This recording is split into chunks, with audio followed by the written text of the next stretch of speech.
ও এই গেলা গৰমখন দিছিলে মোৰ চব ঘূৰাই গলো অকমান মূৰটো ফাটিলে নে কি যে চকুটি মূৰটো কিবা অশান্তি কৰি নিছি ছোৱালী ৰিমা ক'ত আছে মই একে নোৱাৰিছো আৰু মোৰতো অশান্তি কৰি কৈছে একদম কিবা কৈছে কি জানো হ'ল মোৰ বেমাৰ হোৱাৰ একোতে নাই দেই কি জানো হৈছে মই নোৱাৰিছো আৰু কোন আছে মোক চাই ইয়াতে ঘূৰিহে দিয় ক'ত আছে মানুহবিলাক কোনো নাহেও মোক নাতিনীজনী আনি মাৰিবহে আনিলে আৰু একোতো মোক কেয়াৰে নলয় আৰু যি দেখিছো মই ইয়াতে মৰিমহে আৰু কোনোবা দিনাও কি হৈছে জানো মোৰতো ইমান কিবা কৰি আহিছে গৰমত মাছ ৰখি থকা নে কি হ'ল জানো একদম মন নোৱাৰিছো কিবাখন লাগি গৈছে মোক ককা কি হ'ল আপোনাৰ আৰু আপুনি ইমান লেতেৰা পেটাকে আহি তাতে সুধিব লাগে নামো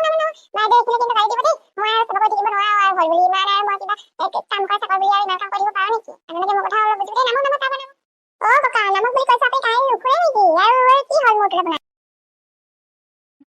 চাইড হয় একদম মাৰি দিম লাখতে কি হৈছে শুনা পোৱা নাই নেকি অথনিৰ পৰা চিঞৰি আছে মই একদম মোৰতো অচন্দা কৰি নিছে মোক কি হয় জানো তহঁতে মোক বচা আজি মই মৰিম আৰু ঠাণ্ডা পানী মদ ঢালি দেচোন মদ ঢালি দে মোৰতো একদম কিবা কৰিছে মোৰ পেটটো খোলাব ধৰিছে আৰু মই মৰিছো আৰু মোক হাগনিহে লাগিছে চাগে দেই হাগনিহে হ'লে নে কিবা বেলেগৰ হাগিছিলো কিন্তু দেই মোক ধৰচোন মই মানে একদম মানে মূৰটো খুৱাইছো আৰু মোক হাগিবলৈকে লওঁতে পেটটো চিকুট মাৰি ধৰিছে কিন্তু এতিয়া একদম মোক ক'ব নোৱাৰিছো কি জানো হৈছে এই লৈ মোক এই মানে মোৰ মানে বেমাৰ হৈ আছে নে দেই ইয়াৰ আহি কিবা হয় সেই নোৱাৰিছো আৰু মই দেই চাৰি বুঢ়াটো কি যেন হয় এতিয়া আৰু মই চব কথা কৰিব লাগিব কেনেকৈ হাগিছে এইফালে লৈ যাওঁ আপুনি বাহিৰ লেটিন আপুনি হাগিব আৰু ধৰি লৈ যাওঁ মই নোৱাৰিছো একদম মই ভৰিছে কঁপিব ধৰিছে কি গেলা গেলা কোনে যে কি হলো দালি নকবা আৰু ককা আজি ধাৰি ৰাতি লাগিছে ইমান বেলেগ ক'ত গ'ল মাতি দিয়ক ককা অৱস্থা বেয়া আহি মেডিকেলত লৈ যাব লাগিব এতিয়া ককা হাগিয়ে নেকি একদম বলা এইবিলাক বহুত গধুৰ ককা একদম বেয়া ককা এফালে কাম নাখায় জানো ক'ত গ'ল নহ'ব বোৱাৰীক জল্দি ফোনহে কৰি দিওঁ আনি পেলাই আৰু বুঢ়াটো বৰ এখন নতি হৈছে দেই ঘৰখন একদম বাৰে নহ'লে ভাল আছিল কি জানো ময়ো লয়া বুলি ক'লো শাহুমা কিয় ফোন কৰিছিলে কি হ'ল মই মানে নামঘৰ কি হ'ল মানে তোমাৰ সেই ককাৰ অৱস্থা নাই সেই গেলা মাছমুখা ৰখি গোটেইখন বেমাৰ কৰি লৈছে এতিয়া সেই হাগনিয়ে হৈছে নেকি মূৰ ঘূৰণি হৈছে তাতে নাই সেই তাক ৰামুৱে হাগুৱাবলৈকে লৈ গৈছে হয় নেকি শাহুমা মই ইমানকে কওঁ ককাই একদম কথাই নুশুনে বুজিছেনে কি জানো হ'ব নহয় একদম বুঢ়াও হৈ আহিছে এতিয়া কথাবিলাক নুবুজা হৈ গৈছে মই যে কি কৰিম নিজকে ভাবি পোৱা নাই আপুনি চাগে শাহুমা বহুত কষ্ট পাইছে ন মই কি জানো কৰোঁ কিবা এটা কৰিব লাগিব ককা ময়ো মানে বহুত অশান্তি পাই গৈছোঁ আৰু ইয়াতে মোৰ কথা বাদে দিয়ক আপোনালোকে বহুত অশান্তি পাইছে কিবা এটা কৰিব লাগিব কি কৰিম আপুনিয়ে মাক কওকচোন মই ভাবিছোঁ আমাৰ সেই সুন্দৰপুৰত থকা ফাৰ্ম হাউচখনতে ককাক থাকিব দিওঁ নেকি তেওঁ মানে ঘৰত থাকি অশান্তিও পায় ন বহুত বৰ হৈ থাকে সেইকাৰণে মানুহজনে মানে কিবাখিনি কৰি থাকে তাতে মানে আমাৰ এই বহুত আছে গৰু ছাগলী চব আছে তাৰপিছতে আৰু সেই আম কঁঠাল এনেকুৱা মানে বাগান এখনো আছে এনেকুৱা মানে মিনি গাৰ্ডেন টাইপ আছে আৰু ডাঙৰে হয় যথেষ্টখিনি তেওঁ তাতে থাকি ভাল পাব চাগে ধুনীয়াকৈ তেওঁৰ আগতে মানুহ আছিলে এতিয়া বাৰু মানুহ তেনেকৈ ৰখাই নাহে দিনত আহে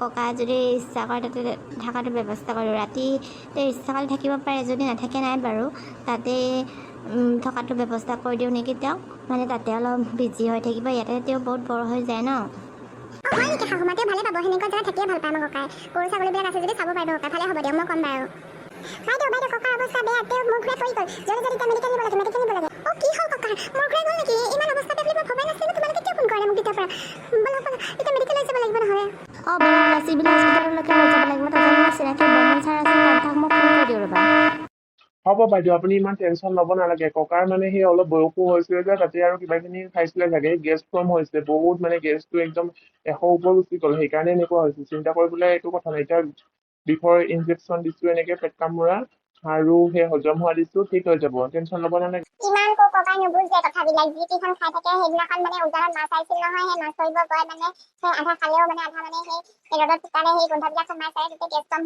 হৈ গ'ল। আমাৰে মানে সেই কেইটামান গোটেই খানা খাওঁ আৰু সেই হাগনি গোটেই থাকিব পৰা নাই, আৰু ককাই আৰু দম মাৰি মাৰি মোৰ একোৱে হোৱা নাই বুলি কয়, সেই গোটেই ৰ'দত মাছ শুকাই আছিলে গৈ। তাৰপিছত হ'লে নহয় কালি বেমাৰটো, কালি সেইকেইদিন মানে অলপ ঠাণ্ডা আছিল, কালি মানে একদম চিকচিকীয়া ৰ'দটোত সেই মাছ শুকাই থকা সেই পুৰা মানে একদম চাগে মোৰ চকু ঘূৰাই গৈছিলো। আপুনি অলপ খোৱাবিলাকত ধ্যান দিব বুলি মই কৈ থাকোঁ, আপুনি আৰু কথাবিলাক নুশুনে নহয়। এই যি টিখন বস্তুবিলাক খাই থাকে আৰু কি ক'ম আৰু। এতিয়া ডক্তৰৰ পৰা আপুনি শুনিলওকচোন ভালদৰে, অলপতো আপুনি নিজে হেল্থ ডক্তৰ কনচিয়াছ হ'ব লাগিব ন। এতিয়া মোকে চাওকচোন, মইতো আপোনাৰ সমবয়সীয়াই হয়, 60+ হৈ গৈছে, তথাপিতো মই কিমান মেইনটেইন কৰোঁ। মই য়োগা ক্লাছ কৰোঁ, তাৰপিছতে আৰু মই যি টিখন নাখাওঁ, আৰু মই ডেইলি মই এসাঁজে ভাত খাওঁ আৰু ফ্ৰুটছবিলাক খাই থাকোঁ, সেইকাৰণে মোৰ কিমান ধুনীয়া। এতিয়া মোক মানুহবিলাকে নকয় নহয় 60+ বুলি, মোকতো কয় সেই ক'ৰবাত 30 মান হৈছে বুলিহে কয়। কি কয় বাইদেউ, আপোনাৰ 30? আপুনি সঁচাকৈ 60+ নেকি? মাই গড, মই ভবা নাই দেই। মই মানে একদম কোনোবা কি ক'ম মানে, আপোনাক কিন্তু মানিব লাগিব দেই, আপোনাৰ বিউটি। মাই গড, মই মানে কি ক'ম। মই মানে তেখেতৰ ছোৱালী বুলিহে আপোনাক ভাবি আছিলো। আপুনি মানে শাহুৱেকে হয়। মাই গড, মই মানে আই কেনট বিলিভ ইউ আৰ চ' বিউটিফুল। মাই গড, কি চেক্সি ৰে, ইমান কিউট। মই দেখিয়ে মানে ফিদা হৈ গৈছো। কোন হয় বুলি এনেকে মানে সুধিব খুজিছে, সেই তেখেতৰ ছোৱালী হৈ গৈছো। এই বোৱাৰীও আছে, কিন্তু কোনে ক'ব এনেকুৱা বুলিও, ইমান ধুনীয়া হৈ আছে, মানিব লাগিব দেই। কি বা ইউটিউব ফ'ল' কৰিছে, মই সুধিয়ে ল'ব লাগিব। মোৰতো বেছিয়ে হোৱা নাই, মোৰতো সেই 35 হৈছে, গোটেইটো চকলাটো হৈ গ'লো মই ডক্তৰ পঢ়োতে। এতিয়াতে মোক একে 50 বছৰ লেখীয়া বুঢ়াটোৰ দৰেহে দেখে। কোনো ছোৱালী মোক পচন্দে পোৱা নাই। এই মানুহজনী কিন্তু মানিব লাগিব দেই, ইমান ধুনীয়া হৈ আছে, তাতো সেই বোৱাৰীও পালে। মইতো বিয়াখনকে পাতিব পৰা নাই, হৈছে আৰু মোক জানো কোনে ছোৱালী দিব, গোটেইহে বুঢ়া বুলিয়ে ভাবে মোক। বেলেগৰ ভাল আৰু কি ক'ম আৰু, এইফালে বুঢ়া হৈও সেই 30 দৰে হৈ আছে, আৰু গোটেই ফুলকমলীয়া ছোৱালীজনীৰ দৰে হৈ আছে। সেইফালে আৰু মই বিয়ে পাতিব পৰা নাই, বিয়া নাপাতো, সেই মই টকলা বুঢ়াটো হলো। মোক জল্দি ঘৰত যাব দে আৰু, মই ইয়াত থাকিব নোৱাৰিছো আৰু, একদম কঁকালটো টনটনাই ধৰিছে।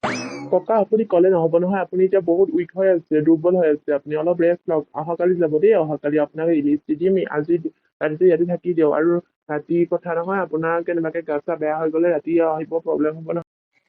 আপুনি এতিয়া যাব নালাগে দেই, যাব নোৱাৰে। ডক্তৰে কৈছে নহয় আপুনি থাকক, ৰাতিটো থাকক। ভালদৰে বেজি চেলাইন দি লওক, তাৰপিছত ভাল হ'লে কালিলৈকে যাবগৈ। মোৰ ভাল হ'ল, ইমান আৰু মোৰ কথা চিন্তা কৰিব নালাগে, মই যাব পাৰিমতো। ককা, তুমি কিবা কথাবিলাক বুজিবলৈ চেষ্টা কৰাচোন। নিজেতো অশান্তি থাকা আমাক কিয় অশান্তি কৰা? ইয়াতে থাকাচোন, এগাৰটো থাকিলে একো নহয় নহয়। ইমান ধুনীয়া মেডিকেলখন থাকিবলৈ কি টান পাইছা? ধুনীয়াকৈ বেজি চেলাইন দিব, আৰামছে শুই থাকাচোন, ভাল পালে কালি যাবাচোন। এনেও ঘৰত গৈ যিটিখন কৰি ফুৰা, কিবা কিবিখন হৈ থাকে। ইমান গৰম পৰিছে, ইয়াতে থাকা, কি ধুনীয়া ঠাণ্ডা আছে, আৰাম কৰা, ৰেষ্ট লোৱা। আজি এনেও তুমি বহুত দুৰ্বল হৈ আছা, কালিলৈ যাবা নহয়, কালি দিনত লৈ যামহি তোমাক। এতিয়া পেচেণ্টৰ কোন আছে গাৰ্জেন, মোৰ লগত আহকচোন। কেইটামান টেষ্ট আছে কৰিব লাগিব, মানে ককাৰ সেই বয়সটো হৈছে নহয়। হয় নেকি ছাৰ? তেখেতৰ কিবা একো ভিতৰীয়া বেমাৰ নাইতো? মোৰ মানে ভয় লাগে, আজিকালি আৰু মানুহৰ চিকিৎসা বেমাৰ হৈ থাকে নহয়। নাই, তেনেকুৱা একো নাই। আপোনাৰ ককা বহুত ষ্ট্ৰং হয়, মানিব লাগিব কিন্তু দেই। মই গৈ থাকো আৰু ভাত পানী বনাই পেলাই খেদাই দিব লাগিব নহয়। হেল্ল' গাইছ, আপোনালোকে আমাৰ ভিডিঅ'টো চাবলৈ লাইক, শ্বেয়াৰ, ছাবস্ক্ৰাইব কৰি দিব। আৰু ভিডিঅ'টো কেনেকুৱা লাগিছে কমেণ্ট কৰিবলৈ নাপাহৰিব দেই।